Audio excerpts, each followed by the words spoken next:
প্রতিবন্ধী ছেলের পাশে দাঁড়ালো লাভপুর ব্লক প্রশাসন। বীরভূমের লাভপুর ব্লকের ষষ্ঠীনগর এলাকার বাসিন্দা অয়ন মণ্ডল 2 বছর আগে ঝাড়খণ্ডের হাজারিবাগে কাজ করতে যায়। ঠিক এই সময় একটি লরি অয়ন মণ্ডলকে পেছন থেকে ধাক্কা মারে এবং মারাত্মকভাবে দুর্ঘটনায় আহত হয় অয়ন মণ্ডল। অয়ন মণ্ডলের পায়ে মারাত্মকভাবে আঘাত লাগে এবং চলাফেরা করতে অক্ষম হয়ে যায়। পরবর্তীতে কলকাতার ইকবালপুরে একটি বেসরকারি হাসপাতালে তার চিকিৎসা শুরু হয়। চিকিৎসায় প্রচুর টাকা খরচ হয়। এলাকায় আত্মীয় স্বজন, ক্লাবের সদস্যরা আর্থিকভাবে সহযোগিতা করে চিকিৎসার জন্য। তারপর কিছুটা সুস্থ হলে চলাফেরা করার জন্য হুইল চেয়ার প্রয়োজন হয়। আর্থিক অবস্থা একেবারেই ভেঙে পড়েছে পরিবারের, তাই হুইল চেয়ার কেনা সম্ভব হয়নি পরিবারের পক্ষ থেকে। পরে পরিবার লাভপুর ব্লক প্রশাসনের দ্বারস্থ হয়। লাভপুর ব্লক প্রশাসনের কাছে লিখিত আবেদন করে ওই পরিবার হুইল চেয়ার পাওয়ার জন্য।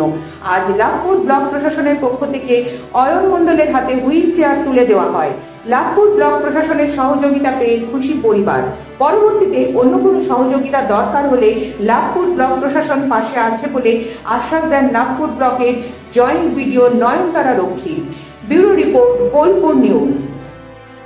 হ্যাঁ, আজকে আমাদের এখান থেকে ষষ্ঠীনগরের একজন ভদ্রলোক সুকুমার মণ্ডল উনি একটা অ্যাপ্লিকেশন করেছিলেন মাসখানেক আগে, এবং সেখানে উনি বর্ণনা করেন যে ওনার নাতি অয়ন মণ্ডল মারাত্মকভাবে দুর্ঘটনায় আহত হয়েছেন এবং পায়ের একটা পা সম্পূর্ণভাবে অকেজো হয়ে গেছে, এবং ওর সম্ভাবনাময় এই ছেলেটির কাহিনী শুনে সত্যি আমরা বিচলিত বোধ করি। শুনেছি নরেন্দ্রপুর রামকৃষ্ণ মিশনের ITI পাস করে বিভিন্ন চাকরির পরীক্ষায় বসছিলেন এবং সেখানে হিন্দুস্তান অ্যারোনটিক্যাল লিমিটেডের জন্য অ্যাপ্লাই করেছিলেন, কিন্তু ওদের একটু ইন্টারভিউ সব দেরি হওয়ার জন্য হাজারিবাগ চলে যায়। দাদুর সূত্রে জানতে পারি সেখানে এই অ্যাক্সিডেন্টটা ঘটে।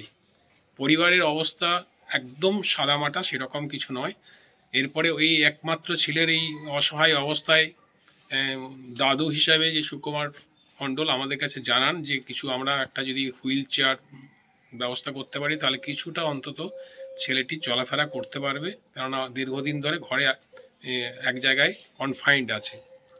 পরে জানা যায় যে ওখান থেকে হাজারিবাগ থেকে ইকবালপুরে আরও অপারেশনগুলো হয় অনেকবার, 6 থেকে 10 বারের মতো অপারেশন হয়েছে, অনেক টাকা খরচা হয়েছে। প্রায় বললো আমাদের কাছে রিপোর্ট আছে নাকি 18 লাখ টাকার মতো খরচা হয়েছে, এবং সেটা বাড়ির যে সম্বলটুকু ছিল সেটাও শেষ হয়ে গেছে।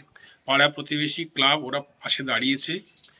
এরপরে এই উদ্যোগ দেখে আমরা একটু এগিয়ে আসার চেষ্টা করি যে আরও যদি আমাদের তরফ থেকে কি করা যায়, প্রশাসনের তরফ থেকে বিডিও স্যারকে আমি ব্যাপারটা জানাই। উনি সাথে সাথে একটি হুইল চেয়ারের ব্যবস্থা করেছেন। আজকে হুইল চেয়ার অয়ন মণ্ডলের হাতে তুলে দিলাম, যাতে ও কিছুটা যেন মুভমেন্ট করতে পারে।